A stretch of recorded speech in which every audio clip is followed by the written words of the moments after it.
Hello YouTube, it is KG, and I was recently inspired by the grace of I don't even know to reread The Giver by Lowry. I don't know why I suddenly want to read that. Well, I didn't know why. Someone mentioned it and I was like, oh yeah, I remember that being interesting, and I decided to reread it. When I first read this book, I didn't like the ending because I'm a sucker for happy endings, and this book may or may not have one. The ending is kind of ambiguous. And I didn't fully understand it because I was kind of a touch too young to. So today I would like to reread it now that I'm older, have a bigger brain, and can better pick up the concepts that this book is trying to go through. And I remember like reading it and knowing that this video is going to have spoilers, by the way. If you haven't read The Giver, go pick it up. It's pretty short, it's pretty quick, the font size is big, you can get through it in a day. Anyways, I remember reading it and knowing that the society they were in wasn't quite right. It wasn't like ours. It didn't seem normal or logical, and there was a lot of control with it. And I knew that our main character, Jonas, I think that's his name, was a little bit different and that he, fit out of the society. But when I read this, I always thought of The Giving Tree. The Giving Tree and The Giver, I get the titles mixed up. So, I don't know, it just always reminded me of that. And I didn't realize it was like a classic, and there was a lot of thinking to be done when reading this book, so I took it very simplistically. I think I read it in 6th grade, but I don't remember. So I just want to reread this, revisit these concepts, and see if there's anything interesting about this dystopia for me now that I am a touch older. Excuse the less than phenomenal lighting. It's just that normally when I see read with me videos, they kind of set up their place, get some tea, get some coffee, get some music playing, make it ambient, and then they read like I don't even know. But the thing with me is I just sit down somewhere and read, so that's what we're gonna do.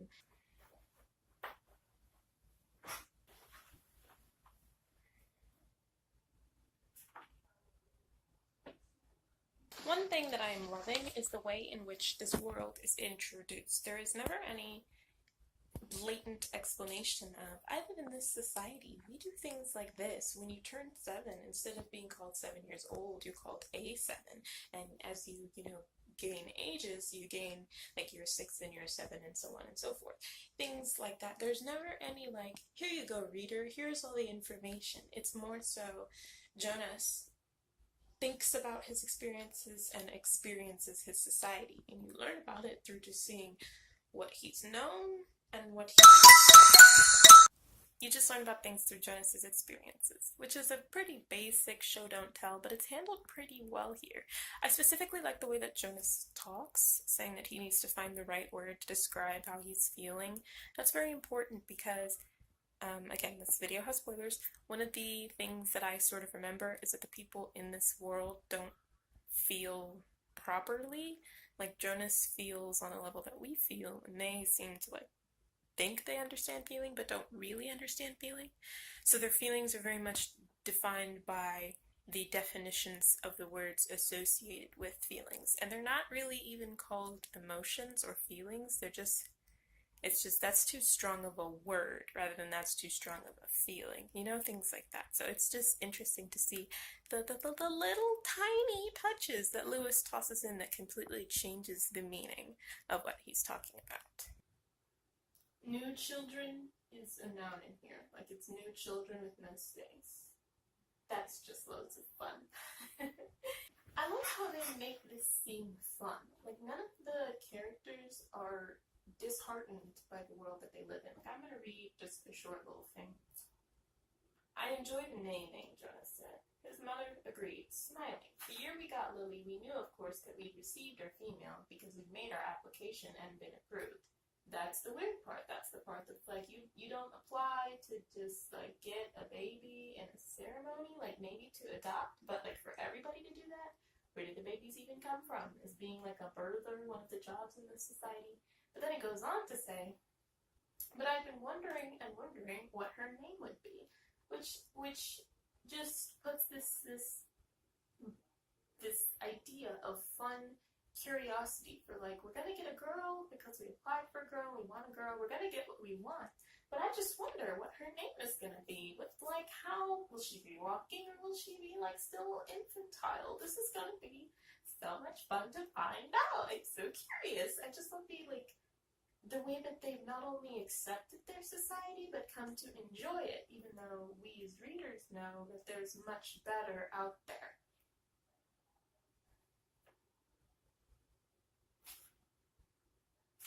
Freaking cute! I love the father's attachment to Gabriel, or Gabe. He is a baby that is not yet one. He's not yet a one. He's at risk of being released. So the father's like, I want to, try and keep him from being released. I want to care for him extra. I want to see if we can't help him. And he started calling him, he, secretly went and looked up his name, and I started calling him Gabe, and then the nickname, not Gabriel, which is his name, and then the nickname Gabe. And he's just like always caring for this little baby and doesn't want him to be released. It's so cute. Like, oh, you poor man. Oh, you poor thing. Look at you building an attachment to this child who is most likely screwed. My whole soul. Commentary on American society. There was talk about changing the rule and giving bicycles at an earlier age. A committee was studying the idea. When something went to the committee for study, the people joked about it. They said that the committee members, Congress, would become elders by the time the rule change was made. I see you, Lois.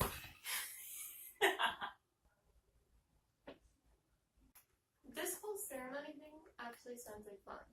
Like, you turn 9, and as a girl, you remove your hair ribbons and you get your bicycle. And while it highlights how messed up this society is, you have to wait until you're 9 to get a bike, and like you have to have a bike when you're 9. You don't have a choice, and like everyone can buy a bike and nothing else. It's kind of weird, but it's also like they're not miserable. Like, imagine how excited you would be. You're in 8. The ceremony of 9s is coming up in a couple days. Like, this is your last couple days with your hair ribbons. It's like graduation. Like, you're about to move into your next step of life. Like, it's fun. It's exciting. It's intriguing. It's something to be proud of that you've accomplished. But it's also weird because it's a requirement in this strange society. However, with that being said, there are requirements like that in our society, like graduation. You don't have to graduate from high school, but you have to stay in high school until you're 16, I think, that you can drop out. And most people don't drop out, so most people, end up graduating. It's just kind of like, our world. I don't like it.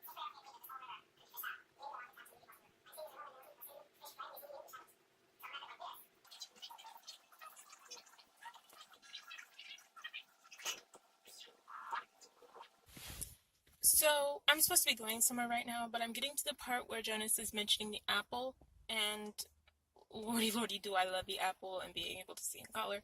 So, like, I'm supposed to be, driving, cruising, getting to my destination, but I'm sitting in my car reading. This, children, is why we don't read.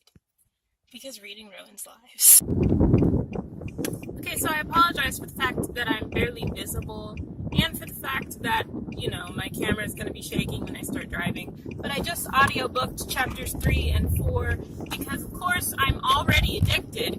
And the thing about this that I like is the way that the dystopia is built. A lot of times in dystopia novels, when they build a dystopian world, it's sort of unrealistic because the characters are so miserable. Everybody hates the world that they're in. Like, for example, the Hunger Games. This is based off the movie perception because I never read the books, but based off the perception in the movies, it seems like the capital people are, living life. They're rich, they're happy, whatever. But everyone else in all the other districts are kind of suffering one way or another. And it's like, why would all of these people for all this time allow themselves to suffer this much?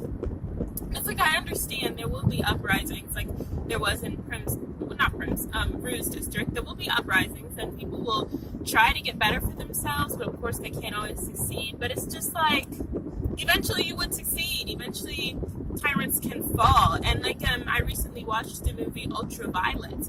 In that, spoiler alert again, in that, the girl is sort of like a vampire. She's called something, but it's like,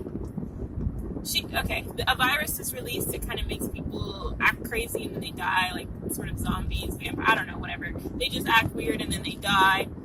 She hasn't died yet. She's figured out a way to like sustain herself, but the government is still trying to get rid of her.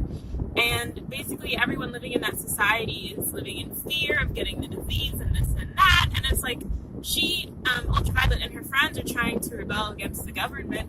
But it's just like, why is everyone allowing themselves to live so miserably? Like, it's nice that Ultraviolet is revolting, but what about the whole rest of the society? Like, why aren't they like, hey, why haven't you guys done anything to solve this problem that we're having? Like, we're just sitting ducks in this world waiting to get infected and die. Like, the Giver dystopia is a dystopia where the characters don't even know they're in a dystopia. Like, they're not only accepting of the world that they're in, but they're happy to be in it. Like,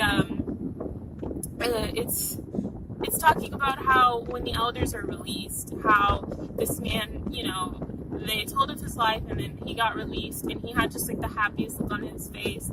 And, you know, they don't have cars in this world. It seems everybody commutes by bicycle, but they don't seem to know that cars exist. Like, you can't limit people from things that they know are out there, because then it's like, well, why can't I have that? And it's going to create this sense of upsetness. Here, the things that they're not allowed to have, they don't know they're not allowed to have them. So it's like, I mean, oh well, I guess you can't miss what you never had or what you never knew you could have had. So it works in that sense, and that the people are happy in the world that they're living in. And it's not even, I don't know who started this society, but it's not even that this is like the evil government of evilness. The government is the people. People get assigned into the role of the elders and they kind of control things. The way that it works, though, is that people maintain the society that's there because they're happy to be a part of it, and they don't know of anything else. Like, they're just like, I'm an elder, I'm going to do my job as an elder, and we're all going to be happy, and it's going to be great. And the thing that makes this so unsettling is the word choice. Like, for example, lots of things are made into rules that are rules in our society. We just don't call them rules. Like, rules here is the equivalent of laws, whereas here, rules in the Giver, I mean, are the equivalent of laws, whereas in our world, there's a difference between, like, laws, rules, expectations, courtesies, things like that. So one of the rules here is that you can't be naked in front of other people. You can't do public indecency. Not even public, just in front of other people in general, like your parents. So that's a rule there. That's basically a law there. You can't be naked. Whereas in our society, public indecency is a law. You can't be naked, so we have that rule. But that's just in public. In the private of your house, you can pretty much do whatever you want. You're private. Now, there is a bit of an expectation or a courtesy that you will extend to people. Like, once your kids reach a certain age, it's kind of expected that you'll stop, like, prancing around the house naked as the mom or dad, and that they will be clothed when they go around the house as well. But if your family doesn't live like that, your family doesn't have to live like that. It's just kind of an expectation to, like, be accepted into society. So the thing that makes this so unsettling is that the things that we consider courtesies or rules or regulations or things to consider, they straight up call them rules, which is the equivalent of calling them laws. That's what makes it so, like, no, that's not quite right, that's not how you should be living. And really, the way that they live in the Giver is not all that different from how we live in our world. It's really, I really love the way that this dystopia works, because the characters are pleased with it, which makes it realistic. It makes it seem as if it's possible that such a thing like this could happen. And honestly, I could go on for days about the greatness of this dystopia. I'm not going to stop in every chapter and have something to say. It's just, I'm on chapter 4. I'm just getting started. I'm really hooked on this book. And I read it because I wanted to see how the dystopia was built, because I basically trying to figure out what I want to do with my writing, and the thought that I had was writing about a dystopia or like just a challenged world. And I watched a video kind of talking about good and bad dystopias throughout literature, and one of the ones mentioned as good ones was The Giver. And just from hearing about that, I wanted to just reread the book, refeel the magic of Jonas being able to see in color and being able to feel, but I also wanted to see the way that a dystopia is built, and I see now why this world, why Lois Lowry's dystopia is put on such a pedestal, because it reflects reality and it's realistic because the characters are happy being where they are. So, I don't know, that's just how I feel thus far. I'm on chapter 4 now, and I'm going off for the rest of the day, so I probably won't read anymore unless, like, you know, my friend just kind of ditches me and leaves me alone, and I have nothing to do but read. But I'm probably just gonna not, so we'll probably have to pick this up tomorrow. It is 2 p.m. the next afternoon. I am now on the beginning of page 17. I literally stayed up till 4 a.m. last night reading. This has been a page turner. I'm happy I decided to read it again. And I'm happy it's short enough that I can get through it in a day. It would have been a day if I wasn't out all day yesterday, so technically 2 days, but pretty much a day. I'm just happy that it's not too long, and I'm a slow reader, so I can get through it in a day. You can get through it in like 2 hours. I originally read this book in middle school at some point, and while I did get something out of it at that point in my life, I do wish that books like this, the school system would wait on for having us read. I remember just enjoying and falling in love with A Tale of Two Cities, because while I was told, like, in elementary school, oh, you have a 12th grade reading level, like, yeah, but I don't have the wisdom and knowledge and, like, understanding of the world that a 12th grader would have had. So while I am capable of looking at the words in something like The Giver or Pride and Prejudice or Alas Babylon, while I'm capable of looking at those words and knowing what they say and understanding, like, what the book says, I don't understand enough about the world around me in order to really get the fullest message that the book is trying to send in order to really truly understand the themes. So, like Pride and Prejudice, I read that in, I believe, the 5th grade, and I was capable of reading it, but I hated it and didn't really understand the bigger themes, because find me a 5th grader who's, like, ever actually been in love. Like, please go ahead.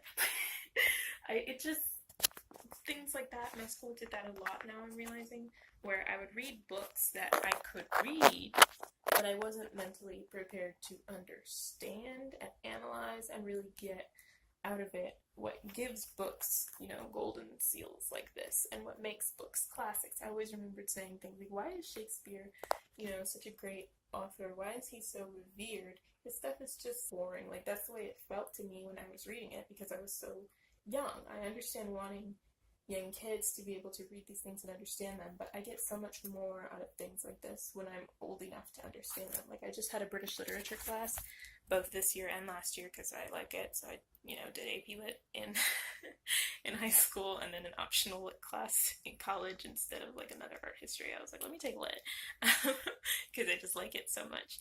And I'm, like, living for Shakespeare sonnets. They were my favorite thing that we read all year, whereas when I was reading sonnets and Shakespeare plays at the time in school when they were organized for me in, like, middle school, it was just like, this is just so stupid and silly because I didn't understand enough about the world around me in order to understand what I was reading. So if you have ever read The Giver and you didn't like it, think about how old you were when you read it, and now think about how old you are now.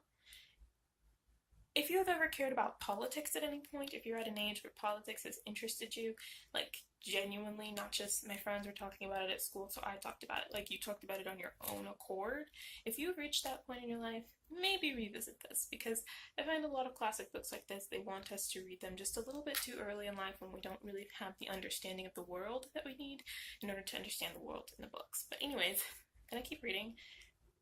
Pretty sure I'm going to finish this today. I'm a little bit distracted by BookTube, but we'll see. I'm pretty sure I'm going to finish this today, so let me get back into it. I told myself I wasn't going to record anymore because that's redundant, but I'm living for the piping hot tea. I'm in chapter 8, assignments.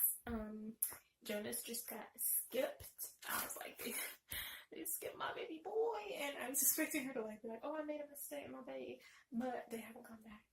And now Jonas just got called to the stage, and I'm just live read because I'm living. Yo, I get too invested. Look at this. I'm nearly halfway through this book. It's been one day. Reading ruins lives. Okay. Jonas, she said, looking down at him, I apologize to you in particular. I caused you anguish. I accept your apology, Jonas replied shakily. Please, come to the stage now. Reassuringly, she placed an arm across his tense shoulders. Jonas has not been assigned, she informed the crowd, and his heart sank. You to call me up to the stage and tell me I failed. Thanks, slut. Then she went on. Okay, we're good. Jonas has been selected. He blinked. What did that mean? He felt a collective questioning stir from the audience as they too were puzzled. The mystery. The intrigue. I'm literally living right now, like I can't even. In a firm, commanding voice, she announced, Jonas has been selected to be our next receiver of memory. He has to be alone, apart while he is prepared for the current receiver for the job, which is the most honored in our community. Look at my boy Jonas on the come up living. Alone, apart, Jonas listened with increasing unease. Boy, you could be honored. What you talking about? No dreams of uncertainty. He has shown all the qualities that the receiver must have. With her hand still firmly on his shoulder, the chief elder listed the qualities. Intelligence. Look at my boy on the come up. Intelligence, she said. We are all aware that Jonas has been a top student throughout his school days. Integrity, she said. Jonas has, like all of us, committed minor transgressions. She smiled at him. We expect that. We hoped also that he would present himself promptly for chastisement, and he has always done so. Courage, she went on.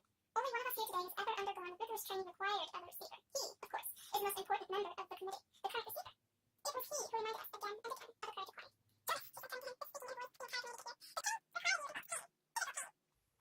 Emotional pain.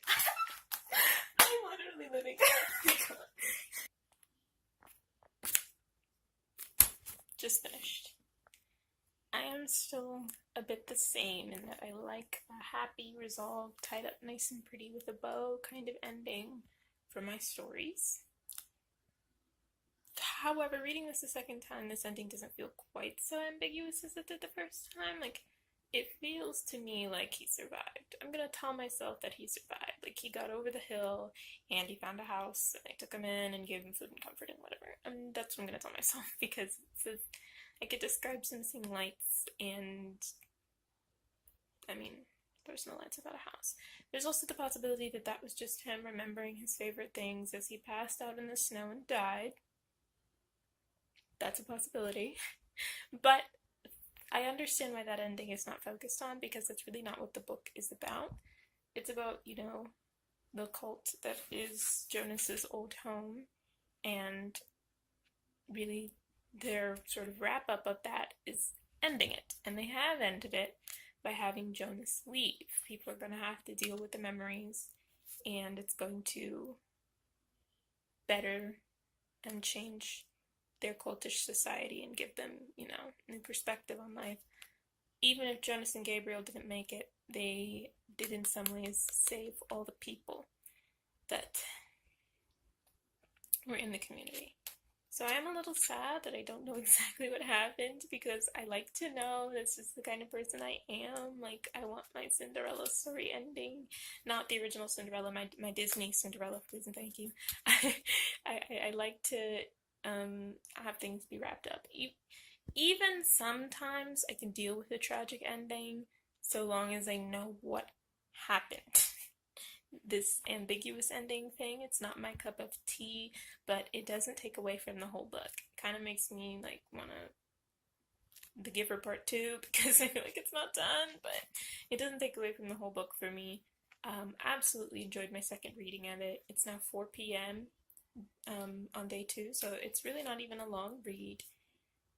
I never read a book in 2 days, so I'm pretty proud of myself for getting through this so quickly, and I don't regret reading it. I learned a lot about creating a dystopia, the world that we live in, society. It makes you think, and that is honestly what books should be doing. Too many books out here today are just purposeless, and sometimes you just want a quick and easy read, but The Giver, it's The Giver, you know, it makes you think. It has its values. It's in a different category of reading than, say, Twilight. It's nice to have your occasional Twilight, your here and there 50 Shades, your so and such often Ginny B. Jones, but sometimes you need to use that noggin and read The Giver. Thank you so much for watching. I don't know why you stuck around this long. If you want to see some of my other videos, you can click here and here for them. I want to thank you guys for tuning in. I hope that if you read The Giver, you got the same things out of it that I did from my reading. And let me know if there's anything else you guys want to see me read and discuss. Alright, I will see all of you next time. And until then, toodaloo.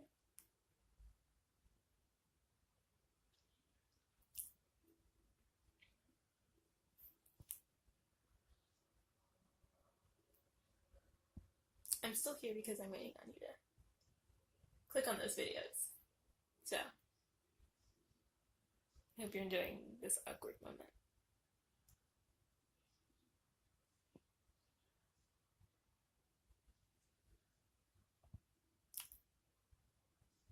You're not gonna click? Okay, well, you're rude. But anyways, thank you for watching this video at least. I'll see you next time.